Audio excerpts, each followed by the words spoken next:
Assalamualaikum warahmatullahi wabarakatuh dan salam sejahtera bagi kita semua. Kembali lagi bersama Pepito Bujula. Kali ini kita berada di lapangan PIP Kota Makassar untuk melaksanakan sholat Idul Adha 10 Zulhijjah 1446 Hijriah.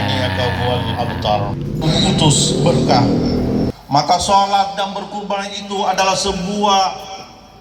dua sisi mata uang. Tidak ada gunanya kita berkurban kalau tidak sholat.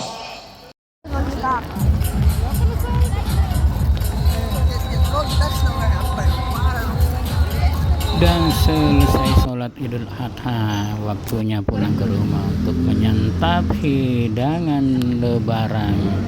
Kali ini kita makan kari ayam dengan buras dan ketupat.